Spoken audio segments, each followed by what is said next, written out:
ಯಶಸ್ತ ನಿಸ್ತುಲಾತ್ ಪುನಃ ವಸ್ತುನೋ ವಸ್ತುನೋ ನಿತ್ಯಂ ಸಮಸ್ತವ್ಯಸ್ತಯೋಗತಃ ಯಸ್ಯ ಪ್ರಚಂಡ ತಪಸಾ ಶ್ರುತಿಗೀತವೃತ್ತಃ ತುಷ್ಟೋ ಹರಿಃ ಕಿಲ ವಶಂ ವದತಾಮವಾಪ ಶ್ರೀಮಧ್ವಸನ್ಮತಪಯೋನಿಧಿ ಪೂರ್ಣಚಂದ್ರಃ ಶ್ರೀವಿಷ್ಣುತೀರ್ಥಮುನಿರಾಟ್ ಮುದಮಾತನೋತು.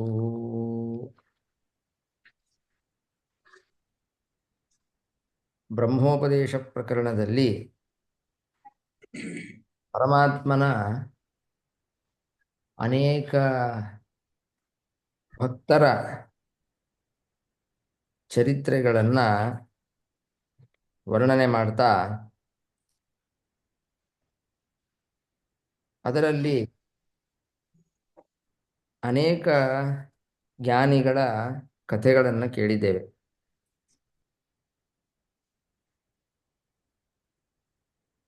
159ನೇ ಶ್ಲೋಕದಲ್ಲಿ ಒಂದೇ ನಿಮಿಷ ಶೇರ್ ಮಾಡಬೇಕು.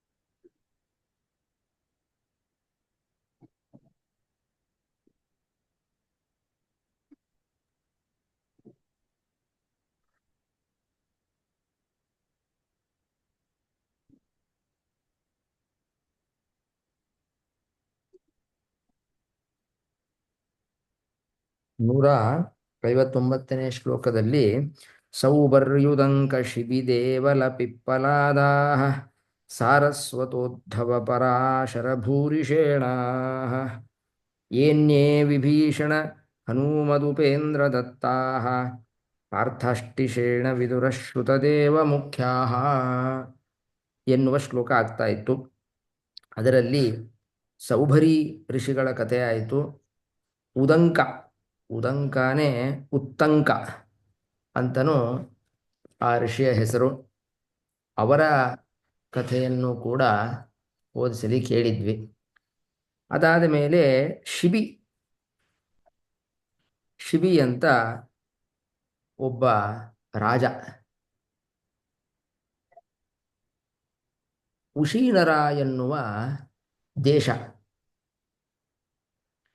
ಆ ಉಶೀನರ ದೇಶದಲ್ಲಿ ಉಶೀನರ ರಾಜ ಅಂತ ಒಬ್ಬ ಇದ್ದ. ಅವನ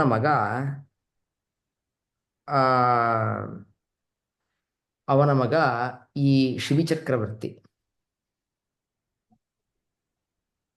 ಯಯಾತಿರಾಜನ ಮಗಳು ಮಾಧವಿ ಅಂತ. ಯಯಾತಿರಾಜನಿಗೆ 5 ಜನ ಮಕ್ಕಳು ಅಂತ ಹಿಂದೆ ಕೇಳಿದ್ವಿ. ದೃಹ್ಯ ಅನುಪೂರು ಯದೂತುರ್ವಸು ಅಂತ 2 ಮಕ್ಕಳು ದೇವಯಾನಿಯಲ್ಲಿ ಹುಟ್ಟಿದವರು. ದೃಹ್ಯ ಅನುಪೂರು ಅಂತ ಶರ್ಮಿಷ್ಠೆಯಲ್ಲಿ ಹುಟ್ಟಿದ ಮಕ್ಕಳು. ಆ ಯಯಾತಿರಾಜನಿಗೆ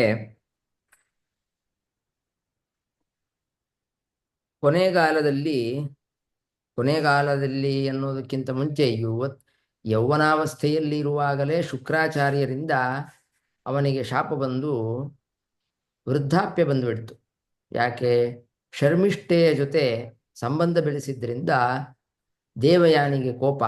ದೇವಯಾನಿಯ ತಂದೆ ಶುಕ್ರಾಚಾರ್ಯರು ಶಾಪ ಕೊಟ್ಬಿಡ್ತಾರೆ. ಆ ಶಾಪವನ್ನು ಉಶಾಪ ಮಾಡಿಕೊಳ್ಳಿಕ್ಕೆ ಅವನು ಆಯಿತು, ಬೇರೆ ಯಾರಾದರೂ ಕೊಟ್ಟರೆ, ನಿನ್ನ ವೃದ್ಧಾಪ್ಯವನ್ನು ತೆಗೆದುಕೊಂಡು ಯೌವನಾವಸ್ಥೆಯನ್ನು ಯಾರು ಕೊಟ್ಟರೆ ಆಗಬಹುದು ಅಂತ ಶುಕ್ರಾಚಾರ್ಯರು ಹೇಳಿದಾಗ, ಈ ಪುರು ಅನ್ನುವನು ತಂದೆಯ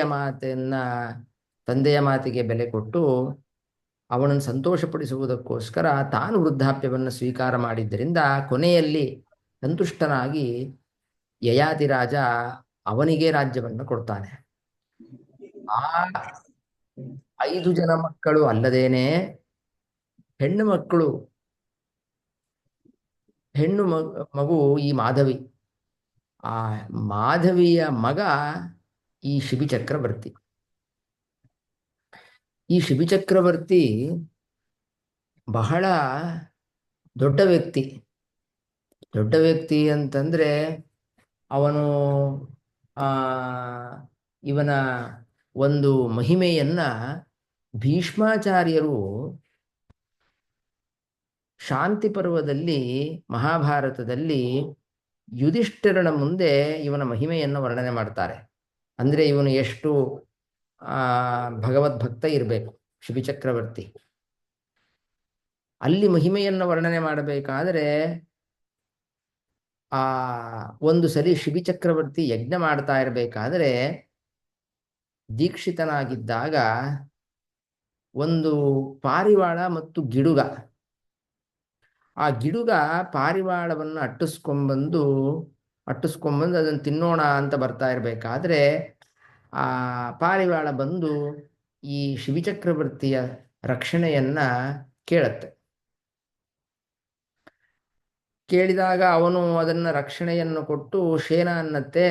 ಆ ಗಿಡುಗ ಹೇಳತ್ತೆ, ಇದು ನನ್ನ ಆಹಾರ, ನೀನು ರಕ್ಷಣೆ ಕೊಟ್ಟರೆ ನನ್ನ ಆಹಾರಕ್ಕೆ ಧಕ್ಕೆ ಬರ್ತಾ ಇದೆ ಅಂತ ಆ ಗಿಡುಗ ಹೇಳಿದಾಗ ಆ ಶಿಬಿಚಕ್ರವರ್ತಿ, ನಿನಗೇನು ಆಹಾರ ಬೇಕು ತಾನೆ, ನನ್ನ ಆಹಾರವನ್ನೇ ಕೊಡ್ತೀನಿ ಅಂತ ಹೇಳಿ ತನ್ನ ದೇಹದ ಮಾಂಸದ ತುಂಡನ್ನ ಆ ಪಾರಿವಾಳ ಎಷ್ಟು ಆ ತೂಕ ಇರುತ್ತೆ ಅಷ್ಟೇ ತೂಕದಲ್ಲಿ ತನ್ನ ಮಾಂಸವನ್ನು ಕೊಡ್ತಾನೆ. ಅದು ಆ ಪಾರಿವಾಳ ಒಂದು ತಕ್ಕಡಿಯಲ್ಲಿಟ್ಟು ತನ್ನ ಮಾಂಸವನ್ನು ಇಟ್ಟಾಗ ಅದಕ್ಕೆ ಪಾರಿವಾಳಕ್ಕೆ ಸರಿಯಾದ ಮಾಂಸ ಆಗೋದೇ ಇಲ್ಲ ತನ್ನ ದೇಹದ ಮಾಂಸವನ್ನು ಕೊಟ್ಟಾಗ. ಕೊನೆಗೆ ಜಾಸ್ತಿ ಇಟ್ಟು ತನ್ನ ದೇಹವನ್ನೇ ಪೂರ್ತಿ ಕೊಡಬೇಕಾಗತ್ತೆ, ಅಂತಹ ಒಂದು ಪರಿಸ್ಥಿತಿ ಬರುತ್ತೆ. ಆವಾಗ ವಸ್ತುತಃ ಆ ಪಾರಿವಾಳ ಮತ್ತು ಶೇನ ಇವರಿಬ್ಬರು ದೇವತೆಗಳು, ಇಂದ್ರ ಮತ್ತು ಅಗ್ನಿ.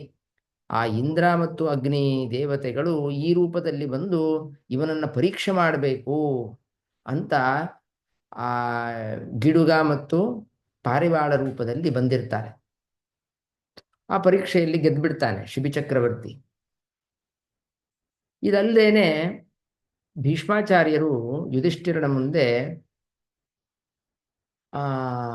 ಈ ಶಿಬಿಯ ಪರಾಕ್ರಮವನ್ನ, ಮಹಿಮೆಯನ್ನ ಹೇಳಬೇಕಾದ್ರೆ ಸಮಸ್ತ ಪೃಥಿವಿಯನ್ನ ಇವನು ಆಳ್ತಾ ಇದ್ದ. ಯಾರು? ಶಿಬಿಚಕ್ರವರ್ತಿ. ಸಪ್ತದ್ವೀಪಾಧಿಪತಿ, ಪ್ರಿಯವ್ರತ ಮೊದಲಾದ ರಾಜರಂತೆ ಈ ಶಿಬಿಚಕ್ರವರ್ತಿಯು ಕೂಡ ಇಡೀ ಭೂಮಂಡಲವನ್ನು ಆಳ್ತಾ ಇದ್ದ. ಅವನು ಕೊಟ್ಟಿರುವ ದಾನಗಳು ಯಾವದದ್ಯ ಗವಾಶ್ವಂ ಸ್ಯಾತ್ ಆರಣ್ಯೈ ಪಶುಭಿಃ ಸಹ ತಾವತಿ ಪ್ರದದೌ ಗಾಹ ಸಶಿಭಿ ಔಷೀನರಃ ಅಧ್ವರೆ. ಅವನು ಎಷ್ಟು ಯಾಗಗಳನ್ನು ಮಾಡಿದ್ದಪ್ಪ ಅಂತಂದ್ರೆ ಅವನ ಕೊಟ್ಟ ದಾನಕ್ಕೆ ಲೆಕ್ಕವೇ ಇಲ್ವಂತೆ. ಆ ಈ ಯಜ್ಞದ ಸಂದರ್ಭದಲ್ಲಿ ದಕ್ಷಿಣವನ್ನು ಕೊಡಬೇಕು. ದಕ್ಷಿಣೆಗೆ ಬಹಳ ಮಹತ್ವ. ಯಜ್ಞ ಅಂದರೆ ಅದು ಕೇವಲ ಅಗ್ನಿಯಲ್ಲಿ ಆಹುತಿಗಳನ್ನು ಕೊಟ್ಟು ದೇವತೆಗಳನ್ನು ಸಂತೋಷಪಡಿಸೋದಷ್ಟೇ ಅಲ್ಲ, ಬ್ರಾಹ್ಮಣರನ್ನು ಕರೆದು ಅವರಿಗೆ ಸರಿಯಾಗಿ ಆಹಾರವನ್ನ, ತೀರ್ಥಪ್ರಸಾದವನ್ನು ಕೊಟ್ಟು ದಕ್ಷಿಣೆಯನ್ನು ಕೊಡಬೇಕು. ದಕ್ಷಿಣೆ ಎಷ್ಟು ಮುಖ್ಯ ಅಂತಂದ್ರೆ ಮಹಾಭಾರತ ತಾತ್ಪರ್ಯ ನಿರ್ಣಯದಲ್ಲಿ ಆಚಾರ್ಯರು ಹೇಳ್ತಾರೆ, ಪಾಂಡವರು ಯುದ್ಧ ಎಲ್ಲ ಆದ ಮೇಲೆ ಅಶ್ವಮೇಧ ಯಾಗವನ್ನು ಮಾಡ್ತಾರೆ. ಆ ಅಶ್ವಮೇಧ ಯಾಗದಲ್ಲಿ 15 ವರ್ಷ ಅಶ್ವಮೇಧ ಯಾಗ. ಅದು ಒಂದೊಂದು ಯಾಗದಲ್ಲೂ ಕೂಡ ವೇದವ್ಯಾಸ ದೇವರೇ ಅಧ್ವರ್ಯುಗಳಾಗಿ ಅವರ ಕೈಲಿ ಅಶ್ವಮೇಧ ಯಾಗವನ್ನು ಮಾಡಿಸ್ತಾರೆ. ಆ ಅಶ್ವಮೇಧ ಯಾಗದಲ್ಲಿ ಒಂದೊಂದು ಯಾಗದಲ್ಲೂ ಕೂಡ ದಕ್ಷಿಣೆ ಅಂತ ಏನು ಕೊಡಬೇಕಾಗಿತ್ತು ಪಾಂಡವರು ಬ್ರಾಹ್ಮಣರಿಗೆ, ಪುರೋಹಿತರಿಗೆ, ಋತ್ವಿಕ್ಗಳಿಗೆ ಏನು ಕೊಡಬೇಕಾಗಿತ್ತು ಅದನ್ನ ಒಂದೊಂದು ಇಷ್ಟು ಕೊಡಬೇಕು ಅಂತ ಇರುತ್ತೆ. ಅದರ 3 ಪಟ್ಟು ಕೊಡಿಸ್ತಾರೆ ವೇದವ್ಯಾಸ ದೇವರು. ಅಂದರೆ ಈಗ 100 ರೂಪಾಯಿ ಕೊಡಬೇಕು ಅಂತಿದ್ರೆ 300 ರೂಪಾಯಿ ದಾನ ಕೊಡೋದು. ಇದರಿಂದ ಏನಪ್ಪ ಅಂದರೆ ಆ ಯಜ್ಞದ ಫಲ ಎಷ್ಟು ಬರಬೇಕೋ ಅದರ ಇಂಟು 3 ಟೈಮ್ಸ್ ಯಜ್ಞದ ಫಲವನ್ನ ಕೊಡಿಸ್ತಾರೆ ವೇದವ್ಯಾಸ ದೇವರು. ಈ ವಿಷಯವನ್ನ ಆಚಾರ್ಯರು ತಾತ್ಪರ್ಯ ನಿರ್ಣಯದಲ್ಲಿ ಹೇಳ್ತಾರೆ. ಅದರಿಂದ ಯಾತಕ್ಕೆ ಹೇಳಿಕ್ಕೆ ಬಂದೆ ಅಂದರೆ ಆ ದಕ್ಷಿಣ ಅನ್ನೋದು ಯಜ್ಞದಲ್ಲಿ ಕೊಡುವ ದಕ್ಷಿಣೆ ಅಂತ ಏನಿದೆ ಅದು ಎಷ್ಟು ಜಾಸ್ತಿ ಮಾಡ್ತೀವೋ ಅಷ್ಟು ಫಲವೂ ಜಾಸ್ತಿ. ಈ ಶಿಬಿ ಚಕ್ರವರ್ತಿ ಅವನ ಪ್ರತಿಯೊಂದು ಯಜ್ಞದಲ್ಲೂ ಕೂಡ ಆ, ಅವನು ಕೊಟ್ಟಿರುವ ದಾನಕ್ಕೆ ಲೆಕ್ಕನೇ ಇಲ್ಲ. ನಭೂತಂ ನ ಭವಿಷ್ಯಂತಂ ಸರ್ವರಾಜಸು ಭಾರತ. ಅವನು ಮಾಡಿರುವ ಯಜ್ಞಗಳು, ಕೊಟ್ಟ ದಾನಗಳು, ಆಳಿದ ಭೂಮಿ, ಅವನ ರಕ್ಷಣೆ ಮಾಡಿದ ಪ್ರಜೆಗಳು ಎಷ್ಟು ದೊಡ್ಡ ರೀತಿಯಲ್ಲಿ ಅವನು ಮಾಡಿದ್ದಾನೆ ಅಂದರೆ ಭೀಷ್ಮಾಚಾರ್ಯರು ಹೇಳ್ತಾರೆ ಅಷ್ಟು ಹಿಂದೆ ಯಾರು ಮಾಡಿರಲಿಲ್ಲ, ಮುಂದೆ ಮಾಡೋದಿಲ್ಲ ಅಂತ ಅಷ್ಟು ಶಿಬಿಚಕ್ರವರ್ತಿಯನ್ನು ಹೊಗಳ್ತಾರೆ ಭೀಷ್ಮಾಚಾರ್ಯರು. ಇದಲ್ಲದೆ ಮಹಾಭಾರತದಲ್ಲಿ ಶಿಬಿಚಕ್ರವರ್ತಿಯ ಬಗ್ಗೆ ಇನ್ನೊಂದು ಒಂದು ಕಥೆ ಇದೆ. ಈ ಯಯಾತಿ ರಾಜ ಅವನು ಈ ಭೂಮಿಯನ್ನು ಆಳದ ಮೇಲೆ ಸ್ವರ್ಗಕ್ಕೆ ಹೋಗ್ತಾನೆ. ಸ್ವರ್ಗದಲ್ಲಿ ಅನೇಕ ವರ್ಷಗಳು ಇದ್ದಾಗ ಒಂದು ಸಲಿ ಇಂದ್ರದೇವರು ಮತ್ತು ಯಯಾತಿ ರಾಜ ಇಬ್ಬರು ಒಂದು ಕಡೆ ನಡ್ಕೊಂಡು ಹೋಗ್ತಾ ಇರ್ತಾರೆ, ಒಟ್ಟಿಗೆ ಮಾತಾಡಿಕೊಂಡು ವಾಕಿಂಗ್ ಮಾಡ್ಕೊಂಡು ಹೋಗ್ತಾ ಇರ್ತಾರೆ. ಅವಾಗ ಇಂದ್ರದೇವರು ಯಯಾತಿ ರಾಜನನ್ನ ಕುರಿತು ಸ್ವಲ್ಪ ಹೊಗಳ್ತಾರೆ. ನೀನು ಬಹಳ ಭೂಮಿಯಲ್ಲಿದ್ದಾಗ ಒಳ್ಳೆ ದಾನ ಧರ್ಮಗಳನ್ನು ಮಾಡಿದ್ದೀಯಾ, ಒಳ್ಳೆ ರಾಜ, ತುಂಬ ಹೆಸರನ್ನೆಲ್ಲ ಪಡ್ಕೊಂಡಿದ್ದೀಯಾ ಅಂತ ಹೇಳಿದ ಕೂಡಲೇ ಸ್ವಲ್ಪ ಯಯಾತಿ ರಾಜನಿಗೆ ಅಹಂಕಾರ ಬಂದು ಹೌದು ಇದೆಲ್ಲ ನಾನೇ ಮಾಡಿದ್ದು ಅಂತ ಹೇಳ್ತಾನೆ. ಇಷ್ಟೇ ಅವನು ಮಾಡಿರ್ತಾನೆ, ನಾನೇ ಮಾಡಿದ್ದೆ ಅಂತ ಹೇಳ್ತಾನೆ. ಅಷ್ಟಕ್ಕೇನೆ ಇಂದ್ರದೇವರು ನಿನಗೆ ಅಹಂಕಾರ ಬಂದಿದೆ, ನೀನು ಇಂತಹ ಅಹಂಕಾರಿಗಳು ಸ್ವರ್ಗಲೋಕದಲ್ಲಿ ಇರಲಿಕ್ಕೆ ಅಹಂಕಾರಿಗಳಿಗೆ ಅವಕಾಶ ಇಲ್ಲ, ಆದ್ದರಿಂದ ನೀನು ಬೀಳು ಅಂತ ಶಾಪನೆ ಕೊಟ್ಬಿಡ್ತಾರೆ ಇಂದ್ರದೇವರು. ಅವನು ಸ್ವರ್ಗದಿಂದ ಇನ್ನೇನು ಬೀಳಬೇಕು. ಆವಾಗ ಯಯಾತಿ ರಾಜ ಇಂದ್ರದೇವರನ್ನು ಕೇಳ್ತಾನೆ, ಬೀಳೋದು ಬೀಳ್ತಾ ಇದ್ದೀನಿ, ಸಜ್ಜನರ ಮಧ್ಯದಲ್ಲಿ ಬೀಳುವಂತೆ ಮಾಡಿ ಅಂತ ಯಯಾತಿ ರಾಜ ಇಂದ್ರದೇವರನ್ನ ಕೇಳ್ತಾನೆ. ಆಗಲಿ ಅಂತ ಈ ಇಂದ್ರದೇವರು ಅವನಿಗೆ, ಯಯಾತಿ ರಾಜನಿಗೆ ಆಶೀರ್ವಾದ ಮಾಡ್ತಾರೆ. ಬೀಳೋದು ಬೀಳೋದೆ, ಬೀಳಬೇಕಾದ್ರೆ ಸಜ್ಜನರ ಸಂಘದಲ್ಲೇ ಬೀಳಲಿ ಅಂತ ಕೇಳಿದಾಗ ಅವನು ಮೇಲಿಂದ ಸ್ವರ್ಗದಿಂದ ಇಳಿದು ಬರ್ತಾ ಇರ್ತಾನೆ ಅದೇ ದೇಹದಲ್ಲೇ. ಕೆಳಗಡೆ ಭೂಮಿಯಲ್ಲಿ ಈ ಶಿಬಿ ಚಕ್ರವರ್ತಿ ಇರ್ತಾನೆ. ಅಂದರೆ ಅವನ ಮೊಮ್ಮಗನೇ ಆಗಬೇಕು, ಯಯಾತಿ ರಾಜನ ಮಗಳ ಮಗ ಶಿಬಿ. ಅವನ ಜೊತೆಗೆ ಅಷ್ಟಕ, ಪ್ರತರ್ಧನ, ವಸುಮನ ಅಂತ 4 ಜನರು ರಾಜರು ಅಲ್ಲಿ ಇರ್ತಾರೆ.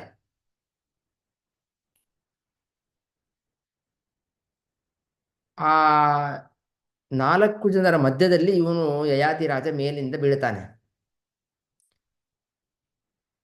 ಅಲ್ಲಿ ಅನೇಕ ದೊಡ್ಡ ಕಥೆ ಇದೆ. ಅಂದರೆ ಆ ಯಯಾತಿ ರಾಜ ಯಾತಕ್ಕೆ ಎಲ್ಲಿಂದ ಬರ್ತಾ ಇದೆಯಪ್ಪ ನೀನು ಅಂತ ಕೇಳ್ತಾರೆ. ಅವನು ತನ್ನ ಹೀಗೆಲ್ಲ ಆಯಿತು, ನಾನು ಇಷ್ಟೆಲ್ಲ ಮಾಡಿದ್ದೆ, ಹೋದೆ, ಆದರೆ ಅಹಂಕಾರ ಬಂತು, ಅಹಂಕಾರ ಬಂದಿದ್ದರಿಂದ ನನ್ನ ನನ್ನ ಈ ಭೂಮಿಗೆ ವಾಪಸ್ ಕಳಿಸಿದ್ದೆ ಅಂತ ಆ ಯಯಾತಿ ರಾಜ ಹೇಳಿದಾಗ ಅಹಂಕಾರ ಅನ್ನೋದು ಎಷ್ಟು ಕೆಟ್ಟವಾದ ಒಂದು ಗುಣ, ದೋಷ, ಅದು ಇರಬಾರದು ಅಂತ ಆ ಕಥೆಯಿಂದ ಸಿದ್ಧ ಆಗತ್ತೆ. ಅದಾದ ಮೇಲೆ ಯಯಾತಿ ರಾಜ ಈ 4 ಜನರು ಇದ್ದಾಗ ಶಿಬಿಚಕ್ರವರ್ತಿಯನ್ನು ಹೊಗಳ್ತಾನೆ. ಅದದದ್ ಯಾಚಮಾನಾಯ ಯಾವದ್ವಿತ್ತಮವಿಂದತ ಉಷೀನರಸ್ಯ ಪುತ್ರೋಯಂ ತಸ್ಮಾತ್ ಶ್ರೇಷ್ಠೋ ಹಿ ನ ಶಿಬಿಹಿ ಅಂತ ಈ ಯಯಾತಿ ರಾಜ ತನ್ನ ಮೊಮ್ಮಗ ಶಿಬಿ ಅವನು ಹೇಳ್ತಾನೆ, ನಿಮಗೆಲ್ಲ ನಾನು ಹಿರಿಯ ಆದ್ದರಿಂದ ನಮಸ್ಕಾರ ಮಾಡಲಿಕ್ಕೆ ಮಾಡೋ ಹಾಗಿಲ್ಲ ನಾನು, ಆದರೆ ನಮ್ಮಲ್ಲಿ ಶಿಬಿ ಚಕ್ರವರ್ತಿ ಇದ್ದಾನಲ್ಲ ಅಂತ 4 ಜನದ ಮಧ್ಯದಲ್ಲೇ ಶಿಬಿ ಇರ್ತಾನೆ. ಅವನು ಇರುವಾಗಲೇ ಅವನನ್ನ ಹೊಗಳ್ತಾನೆ ಯಯಾತಿ ರಾಜ. ಅಂದ್ರೆ ಹೋದ ಮೇಲೆ ಹೊಗಳೋದಲ್ಲ, ಅವನಿರುವಾಗಲೇ, ಭೂಮಿಯಲ್ಲಿರುವಾಗಲೇ ಅಷ್ಟು ದಾನ ಧರ್ಮಗಳನ್ನು ಮಾಡಿದ ಶಿಬಿ ಚಕ್ರವರ್ತಿ ಅಂತ ಆ ಯಯಾತಿ ರಾಜನಿಂದನೂ ಕೂಡ ಹೊಗಳಿಸ್ಕೊಳ್ತಾನೆ ಅವನು. ಅಂತಹ ಚಕ್ರವರ್ತಿ ಶಿಬಿ.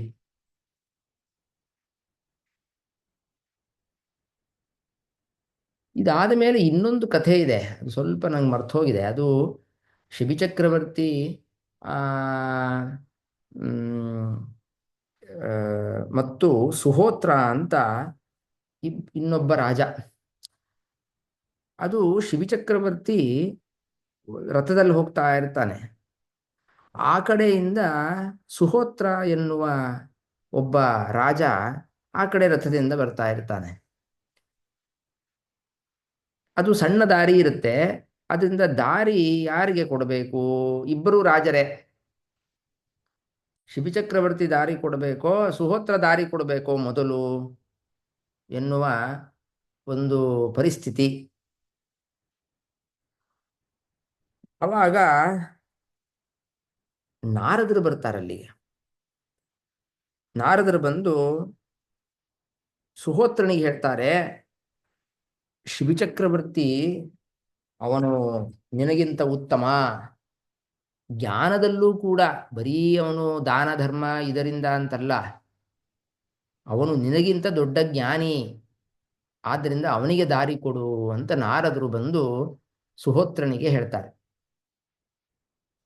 ಆದ್ದರಿಂದ ಈ ಶಿಬಿ ಚಕ್ರವರ್ತಿ ಕೇವಲ ದೊಡ್ಡ ದಾನಿ ಅಷ್ಟೇ ಅಲ್ಲ, ಜ್ಞಾನಿನೂ ಆಗಿದ್ದ ಅನ್ನೋದು ಈ ಕಥೆಯಿಂದ ಗೊತ್ತಾಗತ್ತೆ.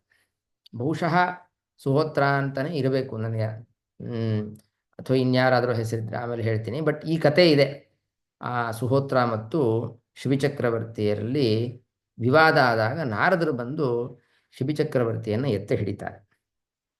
ಹೀಗೆ ಶಿಬಿ ಚಕ್ರವರ್ತಿಯ ಮಹಾತ್ಮೆ ಅದು ಮಹಾಭಾರತ, ಹರಿವಂಶದಲ್ಲೂ ಕೂಡ ಅನೇಕ ಕಥೆಗಳು ಬಂದಿದೆ. ಇದಾದ ಮೇಲೆ ದೇವಲ ಋಷಿಗಳು ಅಂತ ಒಬ್ರು ಋಷಿಗಳು, ಸೌಬರ್ಯುದಂಗ ಶಿಬಿ ದೇವಲ ಪಿಪ್ಪಲಾದಾಹ. ಈ ದೇವಲ ಋಷಿಗಳು ಕೂಡ ಮಹಾಜ್ಞಾನಿಗಳು.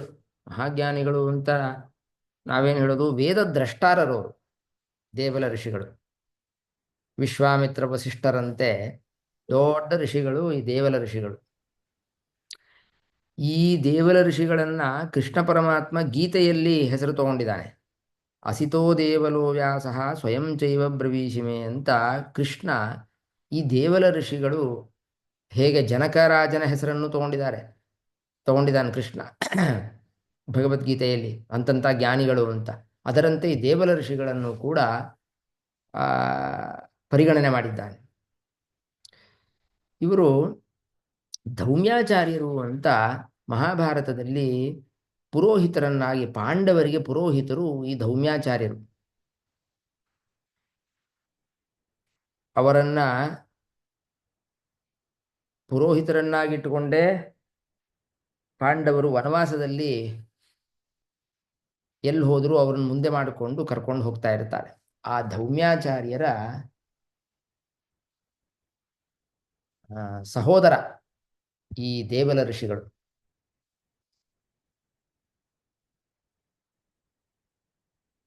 ಈ ದೇವಲ ಋಷಿಗಳ ಆ ಅಳಿಯ ಶ್ವೇತಕೇತು, ಶ್ವೇತಕೇತು ಉದ್ಧಾಲಕ ಅಂತ ಇವರ ಕತೆ ನೀವು ಕೇಳಿರ್ತೀರಿ. ಛಾಂದೋಗ್ಯೋಪನಿಷತ್ತಿನಲ್ಲಿ ಬರುತ್ತೆ. ಹಾಗೂ ಕಾಟಕೋಪನಿಷತ್ತು, ಕಾಟಕೋಪನಿಷತ್ತಿನಲ್ಲೂ ಕೂಡ ಇಡೀ ಈ ತಂದೆ ಮಗ ಅವರ ಸಂವಾದದಿಂದ ಪ್ರಾರಂಭವಾಗತ್ತೆ ಕಾಟಕೋಪನಿಷತ್ತು. ಆಮೇಲೆ ಆ ಯಮ ಮತ್ತು ನಚಿಕೇತ ಇವರ ಸಂವಾದದಲ್ಲಿ ಅದು ತುಂಬ ವಿಸ್ತಾರಗೊಳ್ಳುತ್ತೆ. ಇಂತಹ ಶ್ವೇತಕೇತು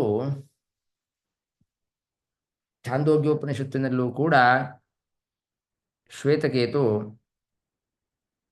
ಅಧ್ಯಯನವನ್ನು ಮಾಡಿ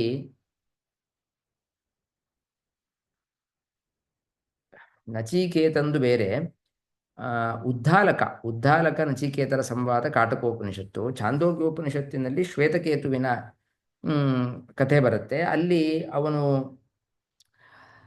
ಗುರುಗಳ ಹತ್ರ ಅಧ್ಯಯನ ಮಾಡಿ ಬಂದು ಅಹಂಕಾರದಿಂದ ಕೂಡಿದ್ದಾಗ ಆವಾಗ ತಂದೆ ಅವನಿಗೆ ಉಪದೇಶವನ್ನು ಮಾಡ್ತಾನೆ.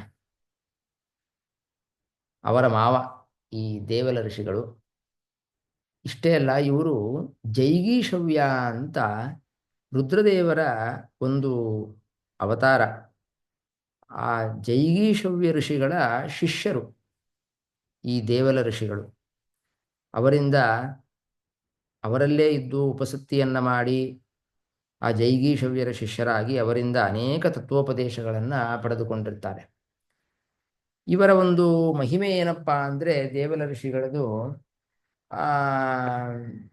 ದೇವಲೋಕಕ್ಕೆ ಹೋಗಿ ಅಲ್ಲಿ ಈ ಮಹಾಭಾರತ, ವೇದವ್ಯಾಸ ದೇವರು ಏನು ಮಹಾಭಾರತವನ್ನು ರಚನೆ ಮಾಡಿದ್ದಾರೆ, ಆ ಮಹಾಭಾರತದ ಒಂದು ಪ್ರಸಿದ್ಧಿ ಅಂದರೆ, ಮಹಾಭಾರತವನ್ನು ವೇದವ್ಯಾಸ ದೇವರು ಭೂಲೋಕದಲ್ಲಿದ್ದಾಗ ರಚನೆ ಮಾಡಿದ್ದು.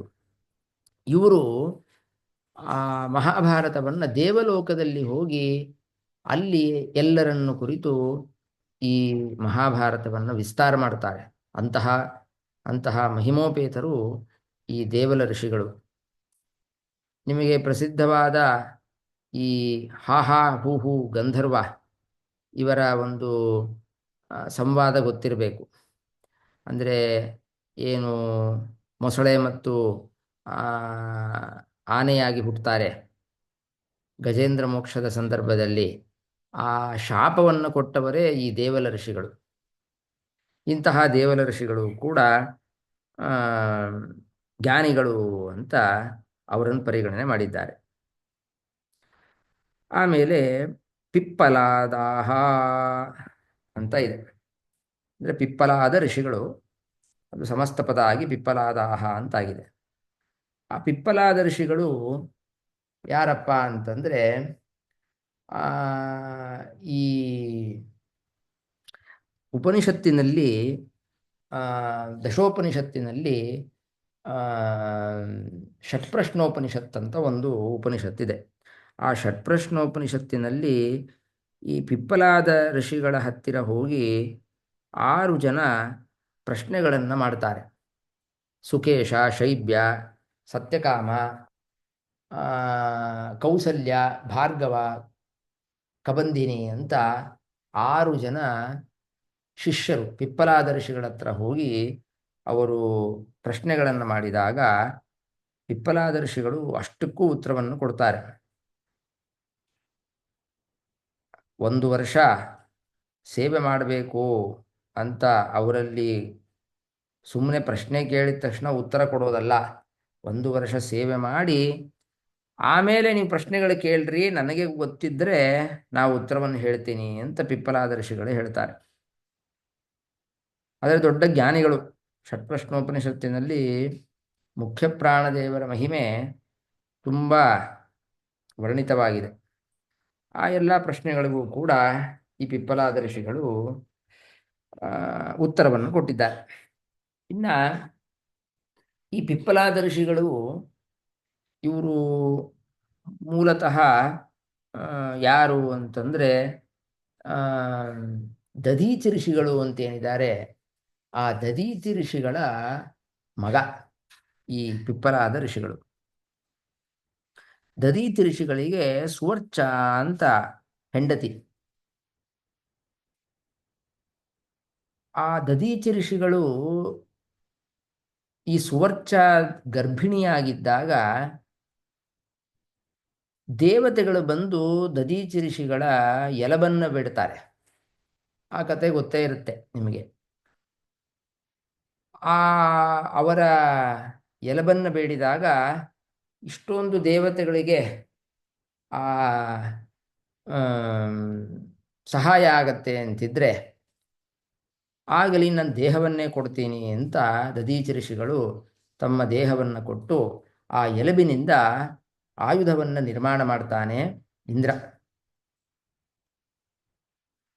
ಅವರು ದೇಹತ್ಯಾಗವನ್ನು ಮಾಡಿದಾಗ ಈ ಸುವರ್ಚ ಗರ್ಭಿಣಿಯಾಗಿರ್ತಾಳೆ.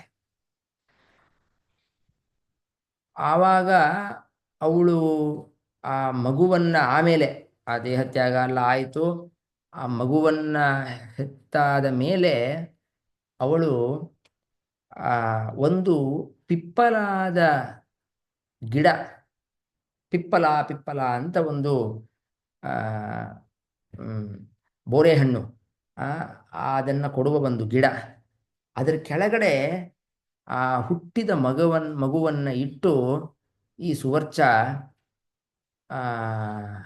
ಹೊರಟ್ಬಿಡ್ತಾಳೆ. ಅಂದರೆ ತನ್ನ ಗಂಡ ದೇಹತ್ಯಾಗ ಮಾಡಿರ್ತಾನೆ, ಆದ್ದರಿಂದ ಇವಳು ಕೂಡ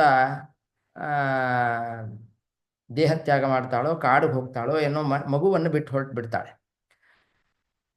ಈ ಪಿಪ್ಪಲ ವೃಕ್ಷದ ಕೆಳಗಡೆ ಈ ಮಗು ಬೆಳೆಯುತ್ತೆ. ಚಂದ್ರ ಈ ಪಿಪ್ಪಲಾದ ಋಷಿಗಳನ್ನು ಕಾಪಾಡಿ ಅವನಿಗೆ, ಆ ಮಗುವಿಗೆ ಅಮೃತವನ್ನು ಉಣಿಸ್ತಾನೆ ಚಂದ್ರ ಕರುಣೆಯಿಂದ. ಹೀಗೆ ಈ ಪಿಪ್ಪಲ ವೃಕ್ಷದಲ್ಲಿ ಬೆಳೆದಿದ್ದರಿಂದ ಇವನಿಗೆ ಪಿಪ್ಪಲಾದ ಅಂತ ಹೆಸರು ಬರುತ್ತೆ ಅಂತ ಒಂದು ಕಥೆ. ಸ್ವಲ್ಪ ಮಗು ದೊಡ್ಡದಾದ ಮೇಲೆ ಆ ದಧೀಚಿ ಋಷಿಗಳಿಗೆ ಒಬ್ಬಳು ಮಗಳಿರ್ತಾಳೆ, ದಧಿಮತಿ ಅಂತ ಅವಳ ಹೆಸರು. ಆ ದಧಿಮತಿ ಎನ್ನುವ ಮಗಳು ತನ್ನ ತಮ್ಮನನ್ನು ಸಾಕ್ತಾಳೆ. ಆಮೇಲೆ ಇಷ್ಟು ಕತೆ ಬಂದಿದೆ. ಇದಾದ ಮೇಲೆ ಅವರು ಪಿಪ್ಪಲಾದ ಋಷಿಗಳು ದೊಡ್ಡವರಾದ ಮೇಲೆ ಗೊತ್ತಾಗತ್ತೆ, ನಮ್ಮ ತಂದೆ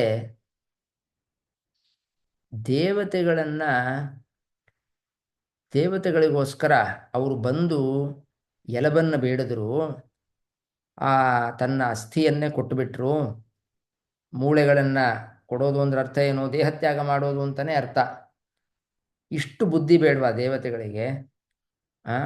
ನಮ್ಮ ತಂದೆ ಅಂತಹ ದೊಡ್ಡ ಋಷಿಗಳು ಅವರ ಹತ್ರ ಬಂದು ತಮ್ಮ ಸ್ವಾರ್ಥಕ್ಕೋಸ್ಕರ ನಮ್ಮ ತಂದೆಯ ದೇಹವನ್ನು ತೆಗೆದುಕೊಂಡ್ರಲ್ಲ ಅಂತ ಅವ್ರ ಮೇಲೆ ದ್ವೇಷ ಬಂದ್ಬಿಡತ್ತೆ ಈ ಪಿಪ್ಪಲಾದ ಋಷಿಗಳಿಗೆ. ತಮ್ಮ ತಂದೆಯ ಮರಣಕ್ಕೆ ಈ ಕಾರಣರೇ ದೇವತೆಗಳು, ಇಂದ್ರ ಮೊದಲಾದ ದೇವತೆಗಳು ಅಂತ ದೊಡ್ಡವನಾದ್ಮೇಲೆ ಗೊತ್ತಾಗತ್ತೆ. ಅದಕ್ಕೆ ಅವನು ಈ ದೇವತೆಗಳಿಗೆ ಅನಿಷ್ಟ ಆಗಲಿ, ಒಳ್ಳೇದಾಗೋದು ಬೇಡ ಅಂತ ಫಸ್ಟು ರುದ್ರದೇವರನ್ನು ಕುರಿತು ತಪಸ್ ಮಾಡ್ತಾರೆ ಪಿಪ್ಪಲಾದ ಋಷಿಗಳು. ಅವನು ತಪಸ್ ಮಾಡ್ತಿರ್ಬೇಕಾದ್ರೆ ನಾರದರು ಬ್ರಹ್ಮದೇವರು ಬಂದು ಅವನನ್ನು ಸಮಾಧಾನ ಮಾಡ್ತಾರೆ. ಹೀಗೆಲ್ಲ ಮಾಡಬಾರ್ದಪ್ಪ, ಇದೆಲ್ಲ ದೇವರ ಒಂದು ಸಂಕಲ್ಪದಂತೆ ಈ ಕಥೆಯೆಲ್ಲ ಆಗಿದೆ. ಆದ್ದರಿಂದ ದೇವತೆಗಳು ಅವರಿಗೆ ಕೆಡಕಾಗಲಿ ಅಂತ ಹೀಗೆ ಕುರಿತು ನೀನು ಶಿವನನ್ನು ಈ ಉದ್ದೇಶವನ್ನಿಟ್ಕೊಂಡು ತಪಸ್ ಮಾಡಬಾರ್ದು ಅಂತ ಹೇಳಿ ಇನ್ನೊಂದು ಹೊಸ ವಿಷಯವನ್ನು ನಾರದರು ಹೇಳ್ತಾರೆ. ನೋಡಪ್ಪ ಪಿಪ್ಪಲಾದ, ನೀನು ಯಾರು ಅಂದ್ಕೊಂಡಿದೀಯಾ? ನೀನು ಮೂಲತಃ ಬೃಹಸ್ಪತ್ಯಾಚಾರ್ಯ. ನೀನು ಬೃಹಸ್ಪತ್ಯಾಚಾರ್ಯರೇ ಪಿಪ್ಪಲಾದ ಋಷಿಗಳಾಗಿ ಹುಟ್ಟಿದ್ದಾರೆ. ನೀನು ಮೂಲತಃ ಬೃಹಸ್ಪತ್ಯಾಚಾರ್ಯ, ನೀನು ದೇವತೆಗಳಿಗೆ ಗುರು. ದೇವತೆಗಳ ಮೇಲೆ ಅಷ್ಟು ಪ್ರೀತಿ ಉಳ್ಳವನಾದ ನೀನು ಅವರನ್ನು ಹೇಗೆ ದ್ವೇಷ ಮಾಡಲಿಕ್ಕಾಗತ್ತೆ? ಆದ್ದರಿಂದ ಅವರ ಹಿತಚಿಂತಕನಾಗಿರಬೇಕು ನೀನು. ಅವರನ್ನ ದ್ವೇಷ ಮಾಡೋದು ತರವಲ್ಲ. ಆದ್ದರಿಂದ ಏನು ಆ, ದೇವತೆಗಳು ಬಂದು ದಧೀಚಿ ಋಷಿಗಳ ಎಲವನ್ನು ಬೇಡಿದರೂ ಅದು ಎಲ್ಲ ಪೂರ್ವ ನಿಯೋಜಿತ, ದೇವರ ಸಂಕಲ್ಪ ಆಗಿತ್ತು, ಆದ್ದರಿಂದ ನಡೆದಿದೆ. ಅದು ಅಲ್ಲದೆ ಅವ್ರಿಗೆ ಬೇಜಾರಿಂದ ಕೊಟ್ಟಿದ್ದಲ್ಲ. ದಧೀಚಿ ಋಷಿಗಳು ಆಗೋದಿಲ್ಲ ಅಂತ ಹೇಳ್ಬೋದಾಗಿತ್ತು. ದೇವತೆಗಳು ಬಂದು ಕೇಳಿದ್ರೂ ಆಗೋದಿಲ್ಲ ಅಂತ ಹೇಳ್ಬೋದಾಗಿತ್ತು. ಆದ್ದರಿಂದ ಅವರು ತಮ್ಮ ದೇಹವನ್ನು ಕೊಟ್ಟಿದ್ದು ಕೂಡ ಪ್ರೀತರಾಗಲಿ, ದೇವರು ಈ ತ್ಯಾಗದಿಂದ ಪ್ರೀತನಾಗಲಿ ಅಂತ ಹೇಳೇ ಕೊಟ್ಟಿದ್ದು. ಆದ್ದರಿಂದ ಅವರು ಬೇಡ ಅಂದ್ರೂ ದೇವತೆಗಳು ಬಂದು ಅವರನ್ನು ಕೊಂದು ಎಲವನ್ನು ತಗೊಂಡು ಹೋಗಿದ್ದಲ್ಲ. ಆದ್ದರಿಂದ ನೀನು ಹೀಗೆ ದೇವತೆಗಳನ್ನು ದ್ವೇಷ ಮಾಡಬಾರದು ಅಂತ ನಾರದರು ಅವರಿಗೆ ಪಿಪ್ಪಲಾದ ಋಷಿಗಳಿಗೆ ಉಪದೇಶವನ್ನು ಮಾಡ್ತಾರೆ. ಆಮೇಲೆ ಈ ಪಿಪ್ಪಲಾದ ಋಷಿಗಳು ಇದು ಪಿಪ್ಪಲ ವೃಕ್ಷದಲ್ಲಿ ಕೆಳಗಡೆ ಇದ್ದದ್ದು ಅಂತ ಒಂದು ಕಥೆ ಇದೆ. ಇನ್ನೊಂದು, ಇವರು ಎಷ್ಟು ತಪಸ್ವಿಗಳು ಅಂತಂದರೆ ವಸ್ತುತಃ ಇವರು ಅನರಣ್ಯ ಅಂತ ಒಬ್ಬ ರಾಜ ಬರ್ತಾನೆ ಸೂರ್ಯವಂಶದಲ್ಲಿ ಅಂತ ಕಾಣುತ್ತೆ. ಅವನ ಮಗಳು ಪದ್ಮ ಅಂತ, ಅವಳನ್ನು ಮದುವೆಯಾಗಿರ್ತಾರೆ. ರಾಜರ ಒಂದು ಮಗಳನ್ನು ಮದುವೆಯಾಗಿ ಅವಳು ಕೂಡ ಋಷಿ ತನವನ್ನು ಸ್ವೀಕಾರ ಮಾಡಿ ಇವ್ರ ಜೊತೆ ಇರ್ತಾರೆ. ಆದರೆ ಬಹಳ ವೈರಾಗ್ಯ ಶಿಖಾಮಣಿಗಳು ಈ ಪಿಪ್ಪಲಾದ ಋಷಿಗಳು. ಅವರು ಈ ಎಲ್ಲ ಆಹಾರ ಪದಾರ್ಥಗಳು ಅಂತ ಏನಿದೆ, ಋಷಿಗಳಿಗೆ ಗೆಡ್ಡೆ ಗೆಣಸು ಅದನ್ನು ತಿನ್ನೋದೇ ಅವ್ರಿಗೆ ಆಹಾರ ಅಂತ ಇಟ್ಕೊಂಡ್ರು, ಅದನ್ನೂ ಕೂಡ ಬಿಟ್ಟುಬಿಟ್ಟಿದ್ರಂತು. ಅಶನಾದಿ ಇಂಧನಾಯಿತಮ್ಮತ್ವ ಈ ಸುಮಧ್ವಿಜಯದಲ್ಲಿ ಬರುತ್ತೆ. ವಿಷ್ಣು ತೀರ್ಥರು ಆಹಾರ ಮೊದಲಾದವುಗಳು ಅದೆಲ್ಲ ಬೆಂಕಿಗೆ ಹೇಗೆ ಕಟ್ಟಿಗೆ ಅನ್ನೋದು ಆ ಬೆಂಕಿಯನ್ನು ಇನ್ನೂ ಜಾಸ್ತಿ ಮಾಡುವಂತಹ ಒಂದು ಪದಾರ್ಥ ಕಟ್ಟಿಗೆ, ಹಾಗೆ ಈ ಆಹಾರ ಪದಾರ್ಥ ಅನ್ನೋದು ನಮ್ಮ ಇಂದ್ರಿಯಗಳು ದೇವರಿಂದ ದೂರ ಹೋಗಲಿಕ್ಕೆ ಸಹಾಯ ಮಾಡ್ತಾವೆ ಇವು ಅಂತ ತಿಳಿದು ವಿಷ್ಣು ತೀರ್ಥರು ಅವರು ತಪಸ್ ಮಾಡ್ತಾ ಇರಬೇಕಾದ್ರೆ ಆಹಾರವನ್ನೇ ಬಿಟ್ಬಿಟ್ರು ಅಂತ. ಆ ಕುಮಾರ ಪರ್ವತದಲ್ಲಿ ತಪಸ್ ಮಾಡ್ತಾ ಇರಬೇಕಾದ್ರೆ ಆಹಾರವನ್ನೇ ಬಿಟ್ಬಿಟ್ರು. ಪಂಚಗವ್ಯಂ ಪಪೌ ಕಿಂಚಿತ್ ಪಂಚಮೇ ದಿನೇ, 5 ದಿನಕ್ಕೆ ಒಂದ್ಸಲಿ ಪಂಚಗವ್ಯ ತಗೋತಾ ಇದ್ರಂತೆ ವಿಷ್ಣು ತೀರ್ಥರು. ಇಷ್ಟು ಕಠಿಣವಾದ ತಪಸ್ಸನ್ನು ಮಾಡಿದರು ಅಂತ ಸುಮಧ್ವಿಜಯದಲ್ಲಿ ನಾರಾಯಣ ಪಂಡಿತಾಚಾರ್ಯ ಹೇಳ್ತಾರೆ.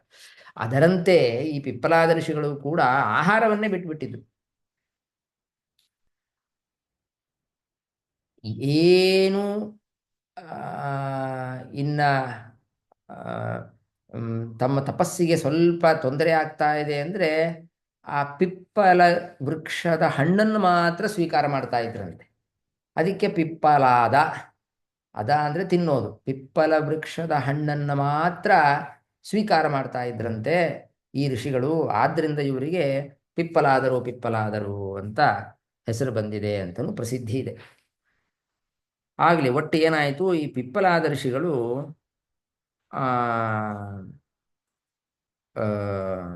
ದೊಡ್ಡ ಜ್ಞಾನಿಗಳು. ಇದಾದ ಮೇಲೆ ಸಾರಸ್ವತೋದ್ಧವ ಪರಾಶರ ಭೂರಿಷೇಣಾಹ ಅಂತ ಮುಂದಿನ ವಾಕ್ಯಖಂಡ. ಅಲ್ಲಿ ಸಾರಸ್ವತ, ಉದ್ಧವ, ಪರಾಶರ, ಭೂರಿಷೇಣ ಅಂತ 4 ಜನದ ಹೆಸರಿದೆ. ಇದಾದ ಮೇಲೆ ಏನ್ಯೇ ವಿಭೀಷಣ ಹನುಮದ್ ಉಪೇಂದ್ರ ದತ್ತಾಹ, ವಿಭೀಷಣ, ಹನುಮಂತ, ಉಪೇಂದ್ರ, ದತ್ತ, ಪಾರ್ಥ ಆರ್ಷ್ಟಿಷೇಣ ವಿದುರ ಶ್ರುತದೇವ. ಒಬ್ಬೊಬ್ಬರು ಕೂಡ ಮತ್ತೆ ದೊಡ್ಡ ದೊಡ್ಡ ಭಗವದ್ ಭಕ್ತರೇ ಎಲ್ಲರೂ. ಅದರಲ್ಲಿ ಸಾರಸ್ವತ ಸಾರಸ್ವತ ಅಂತ ಒಬ್ಬ ಋಷಿ. ಈ ಋಷಿ ಇವರು ಕೂಡ ದದೀಚಿ ಋಷಿಗಳ ಮಕ್ಕಳೇ. ಹೇಗೆ ಈ ಪಿಪ್ಪಲಾದ ಬಂತೋ ಅದೇ ರೀತಿ ಸಾರಸ್ವತರು ಕೂಡ ದದೀಚಿ ಋಷಿಗಳ ಮಕ್ಕಳು. ಇವರು ದದೀಚಿ ಋಷಿಗಳು ಅಲಂಬುಸ ಅಂತ ಒಬ್ಳು ಅಪ್ಸರಾ ಸ್ತ್ರೀ, ಅವಳಲ್ಲಿ ಹುಟ್ಟಿದಾಗ ಸರಸ್ವತಿ ನದಿಯಲ್ಲಿ ಹುಟ್ಟಿದವರು ಈ ಸಾರಸ್ವತರು. ಈ ಸರಸ್ವತಿ ನದಿಯಲ್ಲಿ ಹುಟ್ಟಿದೆ ಕೂಸು ಅಂತ ಆಗಿದ್ರಿಂದಲೇ ದದೀಚಿ ಋಷಿಗಳೇ ನಾಮಕರಣ ಮಾಡ್ತಾರೆ. ಇವನಿಗೆ ಸಾರಸ್ವತ ಸಾರಸ್ವತ ಅಂತ ನಾಮಕರಣ ಮಾಡ್ತಾರೆ. ಈ ಸಾರಸ್ವತರ ಒಂದು ಮಹಿಮೆಯನ್ನ ಪುರಾಣಗಳು ಹೇಳ್ತಾ, ಅವರು ಎಷ್ಟು ದೊಡ್ಡ ತ್ಯಾಗಿಗಳು ಅಂತಂದ್ರೆ, ಒಂದ್ಸಲಿ 12 ವರ್ಷಗಳ ಕಾಲ ಬರಗಾಲ ಬಂತು. ಆ ಬರಗಾಲದಲ್ಲಿ ಇವರ ಆಶ್ರಮದಲ್ಲಿ ದೈವವಶಾತ್ ತೊಂದರೆ ಆಗಲಿಲ್ಲ. ಇವರು ಆ 12 ವರ್ಷ ಬರಗಾಲದಲ್ಲಿ ಎಲ್ಲ ಋಷಿಗಳನ್ನ, ಯಾರು ಬರಗಾಲದಿಂದ ಪೀಡಿತರಾಗಿದ್ದಾರೆ ದುರ್ಭಿಕ್ಷೆಯಿಂದ, ಆ ಎಲ್ಲ ಋಷಿಗಳನ್ನು ಕರೆದುಕೊಂಡು ತಮ್ಮ ಆಶ್ರಮದಲ್ಲಿ ಅವರನ್ನು ಇರಿಸಿ ಅವರಿಗೆ ಬೇಕಾಗುವ ಎಲ್ಲ ಆಹಾರ ಪದಾರ್ಥಗಳನ್ನು ಒದಗಿಸಿ, ಅವರ ತಪಸ್ಸಿಗೆ ಏನು ತೊಂದರೆ ಆಗಬಾರದು, ಪಾಠ ಪ್ರವಚನಕ್ಕೆ ಏನು ತೊಂದರೆ ಆಗಬಾರದು ಅಂತ ಅಷ್ಟು ಸಹಾಯವನ್ನು ಮಾಡಿದರು. ಈ ಗೌತಮ ಋಷಿಗಳ ಒಂದು ಕಥೆಯಲ್ಲೂ ಕೂಡ ಮಹಾಭಾರತದಲ್ಲಿ ಬ್ರಹ್ಮಸೂತ್ರಗಳ ರಚನೆ ಮಾಡಬೇಕಾದ್ರೆ ಆಚಾರ್ಯರು ಈ ಕಥೆಯನ್ನು ಬ್ರಹ್ಮಸೂತ್ರ ಭಾಷ್ಯದಲ್ಲಿ ಹೇಳ್ತಾರೆ. ಅವರು ಕೂಡ ದುರ್ಭಿಕ್ಷೆಯಿಂದ ಪೀಡಿತರಾಗಿದ್ದಾಗ ಎಲ್ಲ ಋಷಿಗಳನ್ನು ಸಾಕಿದವರು ಅಂತ. ಅದು ಇನ್ನೂ ಜಾಸ್ತಿ ವರ್ಷ ಅಲ್ಲಿ. ಇವರು ಸಾರಸ್ವತರು 12 ವರ್ಷ ದುರ್ಭಿಕ್ಷೆಯಲ್ಲಿದ್ದಾಗ ಎಲ್ಲ ಋಷಿಗಳನ್ನು ಕೂಡ ಸಾಕಿದರು ಎನ್ನುವ ಕತೆ ಬರುತ್ತೆ. ಆಮೇಲೆ ಅವರು ಏನು ತಪಸ್ಸು ಅಂದರೆ, ಅವರು ಸರಸ್ವತಿ ನದಿಯಿಂದ ಬಂದವರವರು ಪುನಃ ಸರಸ್ವತಿ ನದಿಗೆ ಒಳಗೆ ಹೋಗ್ಬಿಡ್ತಾರೆ ಅವರು ಸಾರಸ್ವತರು. ಹೀಗೆ ಅವರು ಕೂಡ ದೊಡ್ಡ ಜ್ಞಾನಿಗಳು ಅಂತ ಅವರ ಒಂದು ಕಥೆಯನ್ನು ಕೂಡ ಅವರ ಹೆಸರನ್ನು ತಗೊಂಡಿದ್ದಾರೆ. ಇದಾದ ಮೇಲೆ ಉದ್ಧವ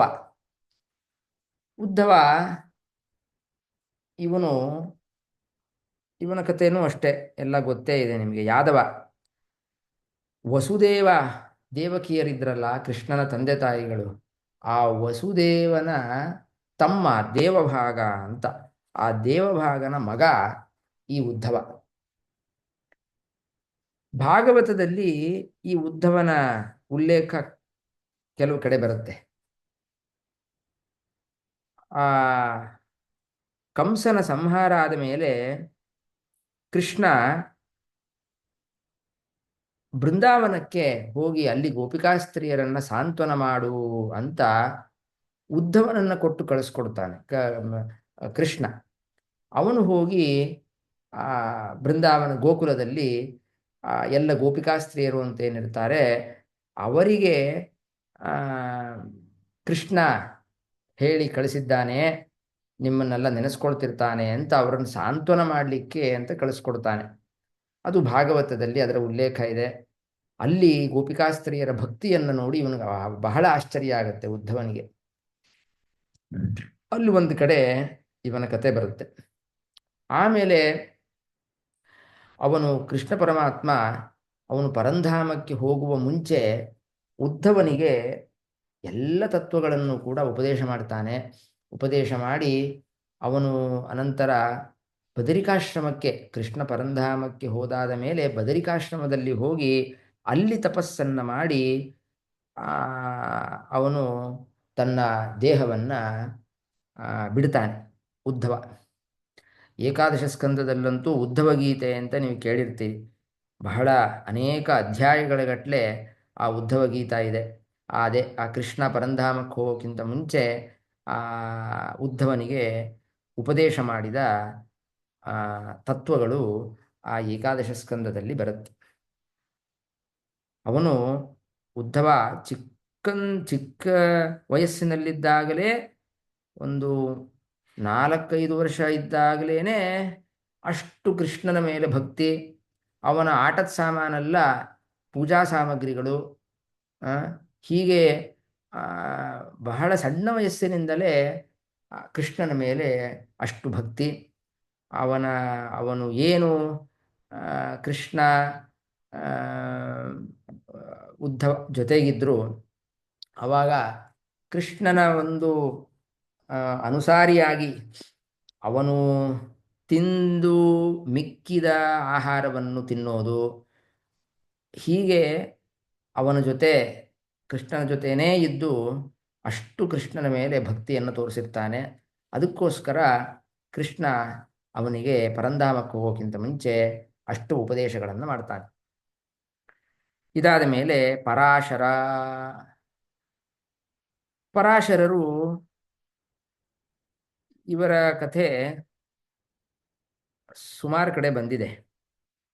ವಸಿಷ್ಠ ಋಷಿಗಳ ಮಗ ಶಕ್ತಿ ಅಂತ ಆ ಋಷಿಗಳು. ಆ ಶಕ್ತಿಯ ಹೆಂಡತಿ ಅದೃಶ್ಯಂತಿ ಅಂತ ಅವರ ಮಗನಾಗಿ ಈ ಪರಾಶರ ಹುಟ್ಟುತ್ತಾನೆ. ಆ ವಸಿಷ್ಠ ಋಷಿಗಳ 100 ಮಕ್ಕಳನ್ನು ಕೂಡ ಒಬ್ಬ ರಾಕ್ಷಸ ಬಂದು ಸಂಹಾರ ಮಾಡಿಬಿಡ್ತಾನೆ. ಅದು ಕಲ್ಮಾಶಪಾದ ಅಂತ ಮತ್ತು ವಿಶ್ವಾಮಿತ್ರರು ಅದರ ಕತೆ ಹಿಂದೆ ಹೇಳಿದ್ದೆ ನಾನು. ಬಂದು ಸಂಹಾರ ಮಾಡಿದಾಗ ವಸಿಷ್ಠರಿಗೆ ಬಹಳ ಬೇಜಾರಾಗತ್ತೆ. ಏನಪ್ಪ, ಒಬ್ಬರೂ ಮಕ್ಕಳು ಇಲ್ಲದೆ ಇದ್ದಂಗೆ ಆಗೋಯ್ತಲ್ಲ, ಸಂತತಿನೇ ಇಲ್ವಲ್ಲ, ಈ ಜ್ಞಾನ, ಈ ತಪಸ್ಸು, ವೇದಾಧ್ಯಯನ ಅದನ್ನು ಯಾರಿಗೆ ಕೊಡಬೇಕು? ಯಾಕೆ ಅಂದರೆ ವೇದ ಹೇಳುತ್ತೆ, ಯಾವ ವಿದ್ಯೆಯನ್ನು ಕಲಿತಿರ್ತಾರೋ ಆ ವಿದ್ಯೆಯನ್ನು ಬೇರೆಯವರಿಗೆ ಅದನ್ನು ಉಪದೇಶ ಮಾಡಿ, ಅದೊಂದು ಋಣ, ಋಷಿ ಋಣ ಅಂತ. ಬೇರೆಯವರಿಗೆ ಕಲಿತಿರುವ ವಿದ್ಯೆಯನ್ನು ಹೇಳಿಕೊಟ್ಟು ದೇಹತ್ಯಾಗ ಮಾಡಬೇಕು ಅಂತ ಇರೋದು. ಏನೀಗ ಎಲ್ಲ ಮಕ್ಕಳು ಹೊರಟೋಗ್ಬಿಟ್ರು, ಯಾರೂ ಇಲ್ಲ, ನಾನು ಯಾಕೆ ಬದುಕಬೇಕು ಅಂತ ವಸಿಷ್ಠರಿಗೆ ಒಂದು ಸಲ ಅನಿಸುತ್ತೆ. ಸರಿ, ಬಹಳ ಬೇಜಾರಾಗಿ ಆದರೆ ಆ ಶಕ್ತಿ ಋಷಿಗಳು, ಅವಳ ಹೆಂಡತಿ ಅದೃಶ್ಯಂತಿ ಇರ್ತಾಳೆ, ಅವಳು ಬದುಕಿರ್ತಾಳೆ. ಅವಳ ಜೊತೆ ಹಿಮಾಲಯಕ್ಕೆ ಹೋಗಿ ತಪಸ್ ಮಾಡೋಣ ಅಂತ ಅಂದ್ಕೊಳ್ತಾರೆ. ಅದು ಬೇಜಾರಿಂದ ಅದಕ್ಕಿಂತ ಮುಂಚೆ ವಸಿಷ್ಠ ಋಷಿಗಳು ತಮ್ಮ ಜೀವವನ್ನೇ ಆತ್ಮಹತ್ಯೆ ಮಾಡಿಕೊಳ್ಬೇಕು ಅಂತ ಹೋಗ್ತಾರೆ. ಆದರೆ ಎಲ್ಲೂ ಮಾಡ್ಕೊಳ್ಳಿಕ್ಕಾಗೋದೇ ಇಲ್ಲ. ಎಲ್ಲೋ ಮೇಲಿಂದ ಬೀಳ್ತಾರೆ, ಅಲ್ಲಿ ದೇವರು ಏನೋ ಇವ್ರಿಗೇನೂ ಏಟಾಗದೇ ಇದ್ದವರಂಗೆ ನೋಡ್ಕೊಂಡ್ಬಿಡ್ತಾನೆ. ಹೀಗೆ ಎಲ್ಲಿ ಹೋದರೂ ಆತ್ಮಹತ್ಯೆನೂ ಮಾಡ್ಕೊಳ್ಳಿಕ್ಕಾಗಲ್ಲ. ಕೊನೆಗೆ ಆಯಿತು ಅಂತ ಬೇಜಾರಾಗಿ ದೂರ ಪ್ರದೇಶಕ್ಕೆ ಹೋಗಬೇಕು ಅಂತ ಅಂದ್ಕೊಂಡು ಹೋಗ್ತಾ ಇರ್ತಾರೆ. ಅಷ್ಟೊತ್ತಿಗೆ ಒಂದು ವೇದ ಪಠನ ಕೇಳಿ ಬರುತ್ತೆ. ಏನಪ್ಪ, ಯಾರೂ ಇಲ್ಲವೇ ಇಲ್ಲ, ಇರೋದು ಇವಳೇ ಅದೃಶ್ಯಂತಿ, ಅರುಂಧತಿ ಮನೇಲಿರ್ತಾಳೆ, ಅವರ ಹೆಂಡತಿ. ಅವರನ್ನು ಬಿಟ್ಟು ಹೋಗ್ತಾರೆ ಇವರು. ಹೋಗ್ಬೇಕಾದ್ರೆ ಅದೃಶ್ಯಂತಿನೂ ಬರ್ತೀನಿ ಅಂತ ಹೇಳ್ತಾಳೆ. ಕರ್ಕೊಂಡು ಹೋಗ್ತಿರ್ಬೇಕಾದ್ರೆ ಈ ವೇದದ ಒಂದು ಪಠನ ಎಲ್ಲಿಂದ ಬರ್ತಾ ಇದೆ ಅಂತ ನೋಡಿದಾಗ ಅದೃಶ್ಯಂತಿಯ ಅವಳು ಗರ್ಭಿಣಿಯಾಗಿರ್ತಾಳೆ. ಅವಳು ಗರ್ಭಿಣಿಯಾದಾಗಲೇ ಆ ಶಕ್ತಿ ಋಷಿಗಳನ್ನು ಸಂಹಾರ ಆಗೋಗಿರುತ್ತೆ ಅವ್ರದ್ದೆಲ್ಲ. ಆವಾಗ ಇವರು ಈ ಗರ್ಭದಲ್ಲಿರುವಾಗಲೇ ವೇದದ ಉಚ್ಚಾರಣೆಯನ್ನು ಮಾಡ್ತಾ ಇರ್ತಾರೆ, ವೇದ ಪಠನವನ್ನು ಮಾಡ್ತಾ ಇರ್ತಾರೆ. ಅದನ್ನು ಕೇಳಿ ವಸಿಷ್ಠರಿಗೆ ಬಹಳ ಸಂತೋಷ ಆಗತ್ತಪ್ಪ. ಯಾವುದೋ ಒಂದು ವಂಶದಲ್ಲಿ, ನಮ್ಮ ವಂಶದಲ್ಲಿ ಒಂದಾದರೂ ಒಂದು ಕುಡಿ ಇದೆ, ಆ ಕೂಸಿಗೋಸ್ಕರ ನಾನು ಬದುಕಬೇಕು, ಅಲ್ಲಿ ಅವನಿಗೆ ವಿದ್ಯೆಯನ್ನೆಲ್ಲ ಕೊಡಬೇಕು ಅಂತ ಅವರ ಒಂದು ನಿರಾಶ, ಪರಾಶವನ್ನ ರಾತಿ ಆಶಾವನ್ನ ಬಿಟ್ಟ ವಸಿಷ್ಠರನ್ನ ಈ ಮಗು ಕಾಪಾಡ್ತು. ಆದ್ದರಿಂದ ಅವರಿಗೆ ಪರಾಶರ ಅಂತ ಹೆಸರನ್ನ, ವೇದ ಪಾರಾಯಣವನ್ನು ಗರ್ಭದಲ್ಲಿದ್ದಾಗಲೇ ಮಾಡಿದ ವ್ಯಕ್ತಿತ್ವ ಈ ಪರಾಶರರದು. ಈ ಪರಾಶರರ ಇನ್ನೊಂದು ಮಹಿಮೆ ಗೊತ್ತೇ ಗೊತ್ತು. ವೇದವ್ಯಾಸ ದೇವರ ತಂದೆ ಈ ಪರಾಶರರು. ಬಾದರಾಯಣರ ಆ, ಬಾದರಾಯಣರ ತಂದೆ ಈ ಪರಾಶರ. ಈ ಭಾಗವತ ಆಗತಿ ಕ್ರಮದಲ್ಲಿ ಒಂದು ಕಥೆ ಬಂದಿತ್ತು. ಮೈತ್ರೇಯರು ಕೂಡ ಈ ಪರಾಶರರ ಶಿಷ್ಯರು. ವೇದವ್ಯಾಸ ದೇವರು ಅವರು ಸಹಪಾಠಿಗಳು ಒಂದು ರೀತಿಯಲ್ಲಿ. ಆ, ಮೈತ್ರೇಯರು ಕೂಡ ಇವರ ಶಿಷ್ಯರೇ. ಒಟ್ಟು ಈ ಪರಾಶರರು ಅಂತ ಏನು ಬಂದಿದೆ, ಅವರ ಅವರು ಕೂಡ ದೊಡ್ಡ ಜ್ಞಾನಿಗಳು. ವೇದವ್ಯಾಸ ದೇವರಂಥ ಮಗನನ್ನು ಪಡಿಬೇಕಾದ್ರೆ ಎಷ್ಟು ಅವರ ತಪಶಕ್ತಿ ಇರಬೇಕು. ಆಮೇಲೆ ಸತ್ಯವತಿಯನ್ನು ಅವರು ಆ ದ್ವೀಪದಲ್ಲಿ ಮದುವೆಯಾಗಿ, ಆ ಸತ್ಯವತಿ ವಸ್ತುತಃ ಅವಳು ರಾಜರ ಕನ್ಯೆ. ಈ ಮತ್ಸ್ಯಗಂಧಿ ಅಂತ ಅವಳಿಗೆ ಹೆಸರು. ಯಾಕೆ ಅಂದರೆ ಈ ಬೆಸ್ತ ಅವಳನ್ನು ಸಾಕಿರ್ತಾನೆ. ಅವಳನ್ನು ಆ ದ್ವೀಪದಲ್ಲಿ ಮದುವೆಯಾಗಿ ವಸಿಷ್ಠರೇ ಬರ್ತಾರೆ ಅಲ್ಲಿ ಮದುವೆ ಮಾಡಿಸ್ಲಿಕ್ಕೆ. ಎಲ್ಲ ಮೇಲಿಂದ ದೇವತೆಗಳೆಲ್ಲ ಬರ್ತಾರೆ. ಮದುವೆಯಾಗಿ ಸದ್ಯದಲ್ಲೇ ವೇದವ್ಯಾಸರು, ಅಲ್ಲೇ ವೇದವ್ಯಾಸ ದೇವರ ಅವತಾರ. ಅವನು ವೇದವ್ಯಾಸ ದೇವರು ಹುಟ್ಟದಾಗಲೇ 6 ವರ್ಷ 7 ವರ್ಷದ ವಯಸ್ಸಿನ ವೇದವ್ಯಾಸ ದೇವರು ಹುಟ್ಟುತ್ತಾರೆ. ಈ ಸತ್ಯವತಿಗೆ ಅವಳ ಕನ್ಯಾತ್ವಕ್ಕೆ ಏನೂ ಧಕ್ಕೆ ಬರದಂತೆ ಆ ವೇದವ್ಯಾಸ ದೇವರು ಹುಟ್ಟಿ, ವೇದವ್ಯಾಸ ದೇವರು ಹೇಳ್ತಾರೆ, ಹುಟ್ಟಿದ ಕೂಡಲೇ ಅವರು ಆ ವೇದಗಳನ್ನು ವಿಭಾಗ ಮಾಡಲಿಕ್ಕೆ ಹೊರಟು ಬಿಡ್ತಾರೆ.